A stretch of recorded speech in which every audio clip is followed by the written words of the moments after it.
So now, before starting the development of the stomach, I would like to show you the important short questions, that is the derivatives of gut tubes, and also the derivatives of mesentery.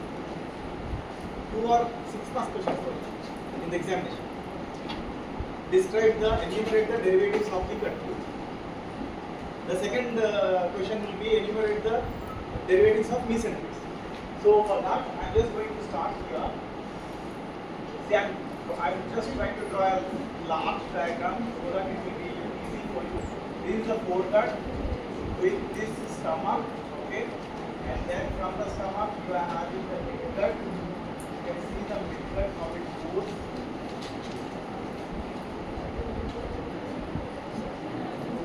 And now comes the hindgut, and just a small expansion or dilatation at the lower, right? I'll complete on the other side. So this is the part of the foregut, that is the esophagus. Now this is the stomach. Now comes the small intestine. Now comes this small intestine and the part of the large intestine. And finally it goes to the rectum and the anus. Okay? Right? So this is like the gut. That is a gastrointestinal tract. Okay? So for this I wanted to keep something very important called as here, something I wanted to draw here like this. I wanted to draw like this, which we will call it as the anterior abdominal wall. And also I wanted to keep something here, little here, called as the posterior abdominal wall. This is what the posterior abdominal wall. So this is the posterior abdominal wall, and this is the anterior abdominal wall, right? Anterior abdominal wall, posterior abdominal wall. Now, just in front of the stomach, during the embryonic development, we will see one important structure which develops here as a small bud, and this bud is called as what? The liver bud. So basically the liver bud grows in front of the stomach, right? That is, the liver bud grows ventral to the stomach. Am I correct? At the same time, dorsal to the part of the stomach, you will also be seeing another nice small bud which develops here. And this small bud is like this, called as what? Spleen. Okay? Okay. Now I wanted to take some time. I wanted to take some time to draw the mesenteries, which we call it during the embryological period as mesogastrium, right? There are two mesogastrium. One is on the ventral side called as the ventral mesogastrium, and one is on the dorsal side called as the dorsal mesogastrium. I will start with the ventral mesogastrium like this. See, I am just trying to draw the ventral mesogastrium. This is the ventral mesogastrium, which is now you can see extending from what? The surface of the liver onto the stomach. So this ventral mesogastrium, this part of the ventral mesogastrium is between the stomach and also the liver, right? So I wanted to now see other structure here called as the diaphragm, right? I will join this like esophageal end to the diaphragm directly, right? I will join it here, right? Esophageal end. Now I just wanted to continue this view like same ventral mesogastrium, which is extending from the liver on to the stomach, esophagus, and now see from the liver it is going towards the what? Diaphragm also, right?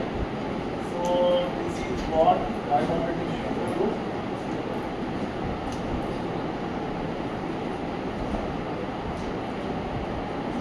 Now from the liver you can see that a part of the ventral mesogastrium is also now extending towards the anterior abdominal wall. Am I correct?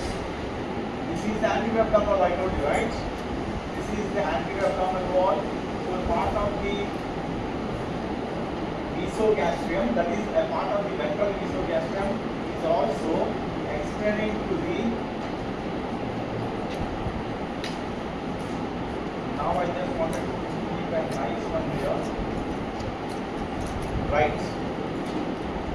But here in the anterior part, at this region, you will be seeing something here, right, called as the umbilicus. Now you might be getting some small idea. Okay, this is the ventral mesogastrium, right? And now I also wanted to complete the dorsal mesogastrium. The dorsal mesogastrium is extending from the esophageal region to the diaphragm, right? And also now you can see from the stomach region to the diaphragm.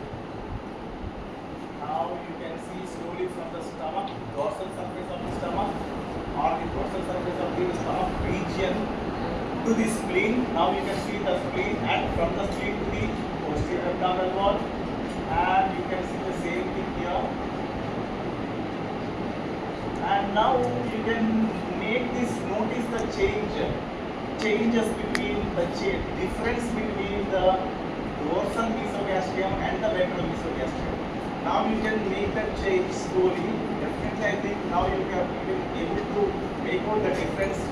What is the difference between the ventral mesogastrium and the dorsal mesogastrium? Anybody can you notice this change? What is the change? What you see in dorsal and ventral mesogastrium? Difference? Anybody? Where I am drawing to what color I am drawing? Can you see? The dorsal mesogastrium is doing. Right from the esophageal region to the posterior abdominal level of the lower hindgut, right? This means that the basic difference between the ventral mesogastrium and the dorsal mesogastrium is like the ventral mesogastrium is extending only to the lower part of the foregut. You can clearly see. The ventral mesogastrium is extending only to the lower part of the foregut, but the dorsal mesogastrium is present on the complete total extent of the dorsal surface of the stomach, right? Dorsal surface of the GI tract. So this is the difference between the ventral mesogastrium and the dorsal mesogastrium, right? So this is the ventral mesogastrium and the dorsal mesogastrium. Now, an important thing which you have to learn here is now that is the derivatives of foregut. That is the correct thing. So this is a 6 marks question for you. So now I'll just write it here.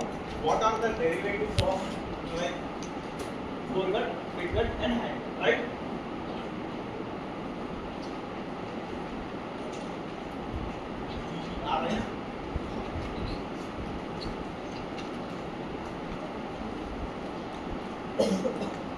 This is a 6 marks question for you in the examination. Now it's okay. It is a 6 marks question for you in the examination. Now I'm just going to write with the foregut. So the derivatives of what are the derivatives of this foregut? The derivatives of the foregut are, you can see now, I'm just telling you this is a 6 marks question for you in the examination. It starts from the oral cavity, that is, it starts from the floor of the mouth, then comes the tongue, then comes the palate, then if you go down, you will get the pharynx, right? And below the pharynx, now the level of the pharynx we will be seeing. Now important thing called as the submandibular salivary glands, okay? And also below that we will be seeing the sublingual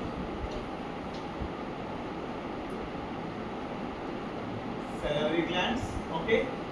And then comes the esophagus, then comes this stomach, then comes now the liver, right? Then just below the liver we are seeing the biliary apparatus, and then comes the pancreas, then comes the spleen, and finally the proximal 1/2 half of the duodenum. Then you will see the proximal half of the duodenum. These are all the derivatives of the foregut. So these are all the structures which will develop from the foregut, right? But now I wanted to write with a different color so that you will remember it more and more. I am writing with a different color here.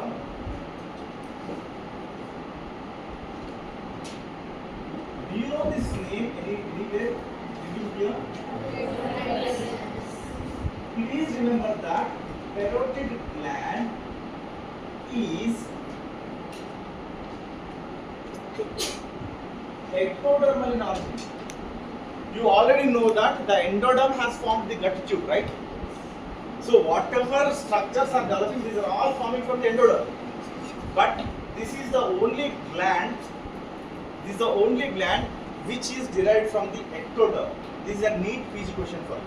That's why I have written it. Even you can get it, like in the MCQs also. Please always remember that the only gland in your like head and neck which is developing from the ectoderm is the parotid gland. So submandibular and sublingual salivary glands, they develop from the endoderm, but the parotid is developing from the ectoderm, right? Now I will go to the midgut, right? I will do the different one.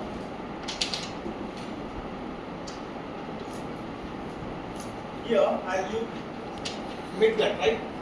So coming to the midgut, what are the derivatives of midgut? Now you can continue, right? What is this one? Proximal half. So this will be what the distal 1/2 of duodenum, right? After the duodenum, what will you get? Jejunum. After jejunum, what will you get? Yum.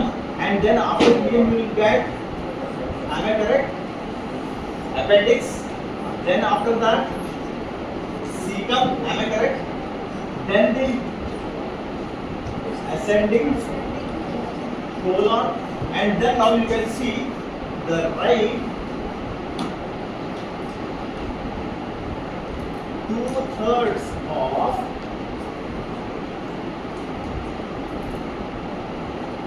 transverse colon. These are all the derivatives of the midgut. Again a neat PG question for you. This is, which of the following is an derivative of midgut? Right 2/3 of the transverse colon, left 1/3 of the transverse colon, right 1/3 of the transverse colon, left 2/3 of the transverse colon. That is what you have got in the previous question, right? So this is also very, very important. Please remember, this is the right 2/3 of the transverse colon only develops from the midgut, right? And now I want to keep the last one here, that is the hindgut, right? I will write the hindgut here itself, right? I'll write it here, right? Hindgut. If you look at the hindgut, derivatives of the hindgut, it's very easy to remember, right? What are the derivatives? What are the derivatives? Now you can see. What you have to write? First of all, left 1/3 of transverse colon. Transverse colon. Am I correct? Then after that we'll get what colon? Descending colon. And after that what will we get? Sigmoid colon. After that what will we get? Rectum. After that we'll get anal canal, right? Again I am writing with a different color. I will write with a different color. It is also another PG question for you. And you can see this while writing it.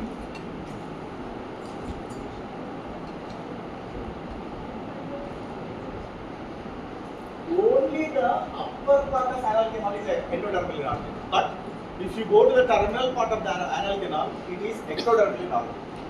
So the lower part of the anal canal is ectodermal and the upper part of the anal canal is endodermal. These are all the derivatives of the gut tube, right? So you will all get these things. Either they can ask you as 3 marks question or a 6 marks, right? Now we have to see what are the derivatives of the mesenteries, right? That is, now I just wanted to show you, this is one as what? Ventral mesogastric, am I correct? This is what? The ventral mesogastric. And what is this one? Dorsal mesogastric. And now to again remind you about this subject, I am also keeping some structure here, straight away like this. What is this one? This is some artery which is supplying the foregut. Iliac trunk. And now I also wanted to keep another artery which is supplying the midgut. What is this one? Direct mesenteric vessels, right? And also I wanted to keep another one here called as inferior mesenteric vessel, right? Or inferior mesenteric artery, right? So here will be the abdominal aorta, right? From the abdominal aorta, all these branches will come. Now I wanted to say that this is the ventral mesogastrium and the dorsal mesogastrium, right? Now, what are the derivatives of the mesentery, right? What are the derivatives of these mesenteries? That is the question. So during embryological period, we don't call it as mesentery, rather we call it as the mesogastrium, because they are extending from stomach on either sides, either to the anterior side or the posterior side, which we will call it as either to the ventral side or to the dorsal side. So this is called as the ventral mesogastrium and the dorsal mesogastrium.